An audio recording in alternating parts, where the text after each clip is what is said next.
Dear delegates, dear friends, dear colleagues, today we are meeting to celebrate an important event in the history of WOAH, namely the 100th anniversary of its creation on 25th January 1924. What a long way we have come since the 28 founding countries signed the international agreement marking the start of its existence. Today, we shall be looking back over these past 100 years. The aim will be not simply to recall the key stages that have forged the identity of the organization, but to draw lessons for the future, given that WOAH is a major player of global sanitary governance and must ensure that it remains relevant in the long term. I also believe that knowing and understanding our history is important in order to reclarify the core principles of the organization in a changing world and build the future with a shared vision. At the start of the venture, the project was far more limited than what it is today. The aim was to reach agreement on coordinated action to fight the spread of animal disease by trade.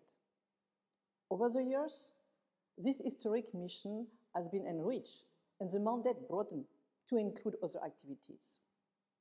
It will, of course, take too long to recount a whole century of our existence. Today, I would simply like to look back at some of the key milestones in the history of our organization. Well, it seems to me that we can distinguish four main phases in the construction and development of WOAH. The first phase began with the creation of the OAH as an organization focusing on animal diseases. Its mandate was confined to two objectives. Firstly, publishing the sanitary information notified by its members, and secondly, elaborating standards aimed at ensuring safer trade. This mandate, which remains central today, was given further resonance in 1995 by being formally recognized in the WTO's SPS agreement. The OAH thus became the technical reference organization on which the WTO could base its arbitration of trade disputes between countries. This recognition also influenced the partnership policy of the OAH, which proceeded to sign cooperation agreements with numerous other organizations. This expertise remains a crucial basis for the organization, as managing sanitary information and elaborating standards are incontestably two fields in which WOAH remains, to this day, the sole competent international organization. The second phase saw the diversification of the organization's fields of intervention with the development of standards for aquatic animals, the broadening of scope to include animal welfare, and a foray into the wildlife sector. Regarding aquatic animals, the first standards were published in 1968. Several reference laboratories were added to the ones already existing for terrestrial animal disease.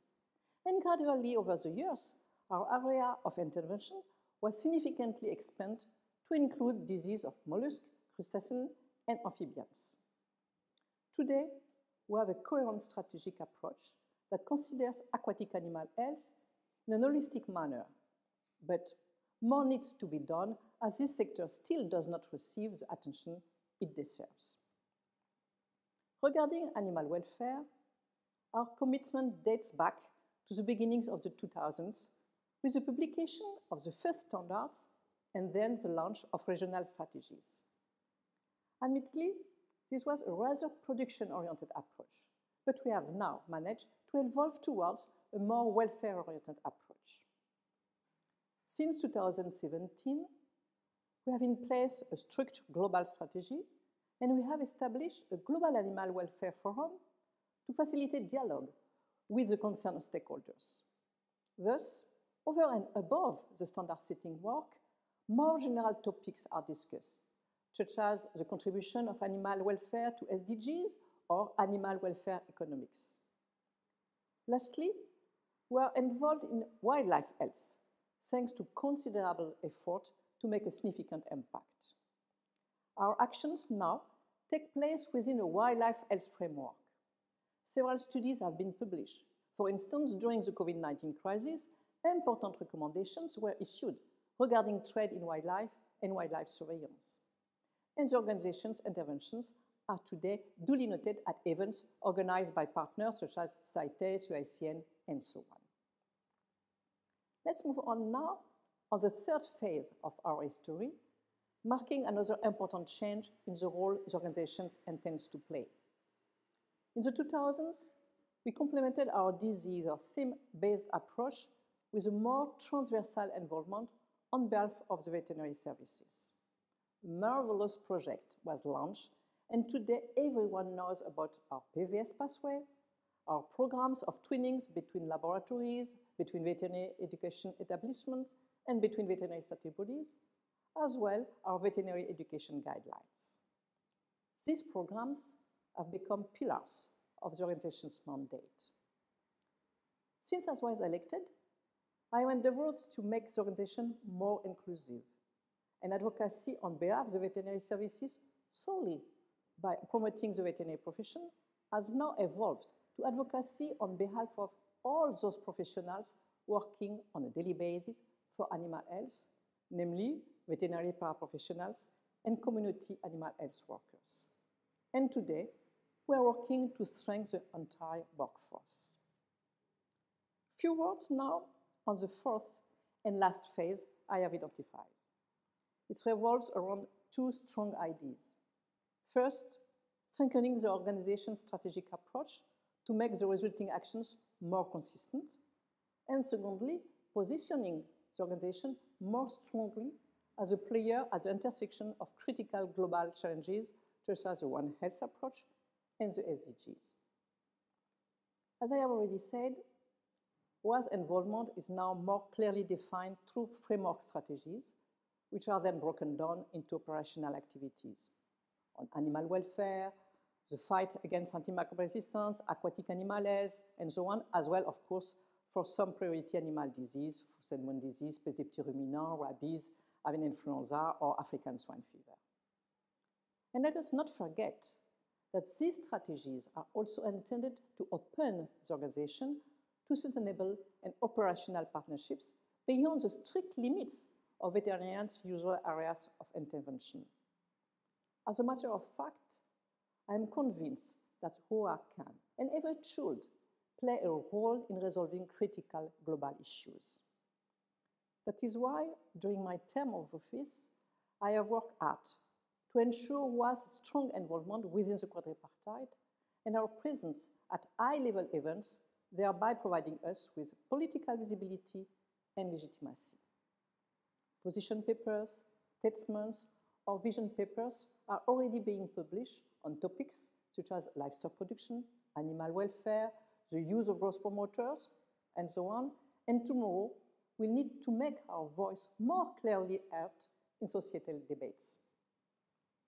Today, we are proud of our history. But what lessons of the past can help us build the organization of tomorrow? First and foremost, I wish to emphasize the importance of preserving our founding missions and the credibility they give WOAH. To that end, we need to ensure the scientific excellence of the standards produced, and the importance of the evaluation of our science system and relevant basic texts currently underway, aimed at ensuring they are on par with international best practices. In addition to scientific excellence, we need to ensure the relevance of standards, from the process of deciding on the choice of subjects to be covered through to an analysis of the conditions in which they are applied, thanks to the surveys conducted by the observatory. For the data recorded by the WOAH system, there is a need to optimize their value added and to supplement this sanitary data with socioeconomic data to inform decision-making and better prioritize needs. Ladies and gentlemen, we're operating in a world that is complex and ever-changing, a world where the preservation of natural environments is a source of concern with the intensification of animal production, a world where mobilizing the players and stakeholders remains a constant challenge. Bearing that in mind, WOAH's involvement will need to be strengthened For example, by better identifying professional partners we can work with via innovative PPP projects, and or by further stimulating the creation of technical and scientific networks and their activities.